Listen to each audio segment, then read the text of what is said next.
Olá, bom dia, graça e paz, louvado seja Deus. Tudo bem com você? Tudo bem com sua família? Espero que tudo esteja bem. Deuteronômio capítulo 32, versículo 48. O último dia da vida de Moisés. Naquele mesmo dia, falou o Senhor a Moisés dizendo: Sobe a este monte de Abrarim, ao monte Nebo, que está na terra de Moabe, defronte de Jericó, e vê a terra de Canaã, que aos filhos de Israel dou em possessão. E morrerás no monte, ao qual terás subido, e te recolherás ao teu povo, como Arão teu irmão morreu no monte Hor, e se recolheu ao seu povo. Porquanto prevaricastes contra mim no meio dos filhos de Israel, nas águas de Meribá de Cádiz, no deserto de Zim. Pois me não santificaste no meio dos filhos de Israel, pelo que verás a terra defronte de ti, porém não entrarás nela, na terra que dou aos filhos de Israel. E é interessante, né? Amanhã nós vamos comentar um pouco sobre essa bênção de Moisés. Amém? O último dia da vida de um homem, né? O que é que ele faz?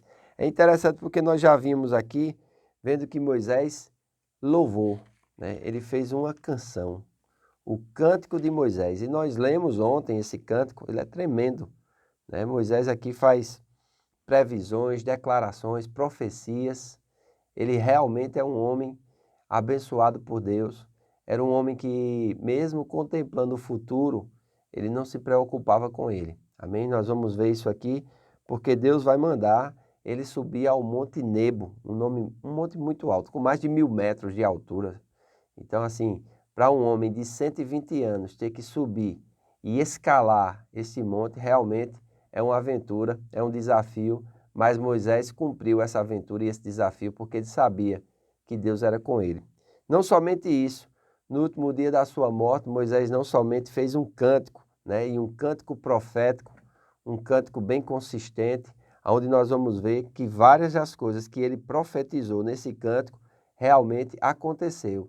E não somente ele deu um caminho escatológico. Quando a gente volta para estudar o Cântico de Moisés, a gente vai ver que está tudo ali, né? Já profetizado por Deus, o futuro de Israel, né? A vinda do Messias, o outro povo que Deus iria causar ciúme aos judeus, provavelmente a igreja, amém? Então é interessante, mesmo sendo um mistério a igreja no Velho Testamento, nós vemos aqui alguns profetas tocando no assunto sem ter entendimento e sem ter perspectiva nenhuma. Porque os judeus jamais esperariam que Jesus, o Messias, viria cumprir a lei e em seu nome iria se anunciar, né, as boas novas a todas as nações. E judeus e gentios iriam compor um terceiro povo chamado igreja, né, aqueles que eram nascidos de novo e chamados para fora do mundo. Minha oração e o meu desejo é que você faça parte, amém? Deste grupo seleto chamado igreja. Aqueles que lavaram as suas roupas no sangue do Cordeiro e ficaram alvos como a neve. Amém? Uma outra coisa que nós vamos ver aqui no último dia da vida de Moisés é que ele vai abençoar o povo. Um homem que não somente tinha um cântico em sua boca, um homem que não somente tinha uma vida de louvor e de adoração, uma adoração profética, mas era um homem abençoador. Amém? Então, nós vamos ver aqui Deus dando a ele essa missão. Ele vai cumprir essa missão, amém? Subir mais de 1.000 metros de altura, escalando com as próprias mãos e sozinho dos homens. Porém, ele estava com Deus. Aqui nós vemos Moisés também, já tendo passado o bastão para Josué, agora sai dos seus ombros, né? O peso de ser uma autoridade no povo de Deus, de conduzir aquele povo, o peso também de representar Deus diante dos homens, amém? E ser uma bênção na vida desses homens. E nós vamos ver esse homem subindo sozinho, amém? Deus já mostra para ele que ele vai morrer. Você já parou para pensar? Se Deus chegasse para você e mostrasse que há poucos dias você iria morrer, na grande maioria das pessoas iriam apelar, iriam pedir uma segunda chance, iriam interceder. Aconteceu isso, né? Quando o profeta foi dizer ao rei que ele ajeitasse a casa dele, que amanhã certamente ele iria morrer. Ele se voltou para a parede, começou a dizer o que tinha feito, começou a orar a Deus, e Deus teve misericórdia e aumentou 15 anos a vida do rei Ezequias, o pai de Manassés. Então, é interessante nós observarmos isso. Amém? Em nenhum momento, Moisés aqui faz essa oração, pedindo para que Deus não faça isso, para que Deus tenha misericórdia. Não. Ele simplesmente obedece a Deus, vai escalar esse monte, amém? E vai ser recolhido, né, o povo de Deus. Diz aqui o texto. Naquele mesmo dia falou o Senhor a Moisés dizendo, sobe a este monte de Abarim, ao monte Nebo, que está na terra de Moabe, defronte de Jericó, e vê a terra de Canaã que aos filhos de Israel dou em possessão. Então ali, daquela altura, Moisés poderia contemplar toda aquela terra e ver que Deus iria abençoar aquele povo. Um povo de dura cerviz, né? Como ele diz aqui no versículo 15 do capítulo 32. Mas, engordando-se o meu amado, deu coices, engordou-se, engrossou-se, ficou nédio e abandonou a Deus que o fez. Desprezou a rocha, a sua salvação. O meu amado é o nome poético para Israel. A ingratidão de Israel para com Deus é claramente observada ao engordar-se na generosa provisão de Deus e dar coices, resistindo ao seu amor e controle. Olha só, será se a história não se repete com muitos hoje na igreja? Chegam raquíticos, tristes, desesperados, né? Necessitados, doentes, encarcerados, presos. Aí ouvem o evangelho, ouvem as boas novas. São livres, são libertos, aleluia, são abençoados. Louvado seja Deus, engordam-se, né? Engrossam-se. Alguns abandonam Deus, dão coices. Que coisa feia. Que nós possamos pedir a Deus que Ele venha nos guardar de fazermos isso.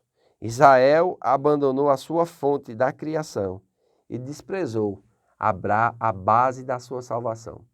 Esse é o cuidado que eu e você como igreja temos que ter, de não negligenciarmos tão grande salvação, de quando engordarmos, de quando engrossarmos, de quando Deus nos curar e nos libertar e nos abençoar e melhorar a nossa vida, a gente não virar as costas para Ele e não dar coices nele. Amém? Então é muito importante nós observarmos isso, né? Deus vai dizer aqui, você vai morrer, mas Ele vai ver a terra. Aleluia.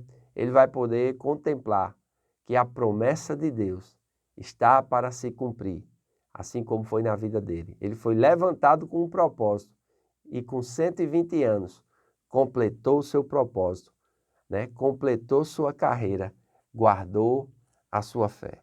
Que homem intrigante, que homem maravilhoso, que homem de Deus abençoado foi Moisés. Amém? Então, verdadeiramente, nós temos muito o que aprender, nós temos muito o que conhecer na vida desse homem, amém? Que realmente foi um homem que deixou marcada a história.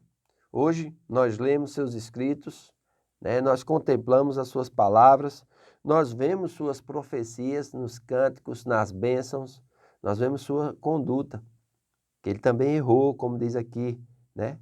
Pelo que verás a terra de fronte de ti, porém não entrarás nela, na terra que dou aos filhos de Israel, porque prevaricou diante dos filhos de Israel e não santificou a Deus nas águas de Meribá. Deixou de cumprir, né, a sua observância moral para com o que Deus havia falado e agiu de forma impensada. E por causa disso, né, ele está aqui feliz, entendendo que Deus o guardou, que Deus o abençoou, que Deus o fez cumprir com alegria o seu ministério, a sua missão, e ele vai abençoar este povo. Já parou para pensar como será na sua morte? Será se haverá cântico nos seus lábios? Será se haverá bênção sobre os teus? Eu espero que sim, eu creio que sim. Por isso nós estamos nessa jornada, conhecendo a Bíblia, lendo, porque Jesus disse: conhecereis a verdade e a verdade vos libertará. Amém? Se você não é inscrito no canal, se inscreva, compartilhe esse número com o maior número de pessoas possível, curta, comente, porque será uma grande bênção ter você conosco no dia de amanhã para comentarmos a bênção de Moisés. Hoje à noite nós temos o nosso culto de ceia, a lista de presença está aberta, mande seu nome, amém? Será uma grande bênção. Faço votos por tua prosperidade e saúde, assim como é próspera a tua alma. Que Deus te abençoe e até amanhã.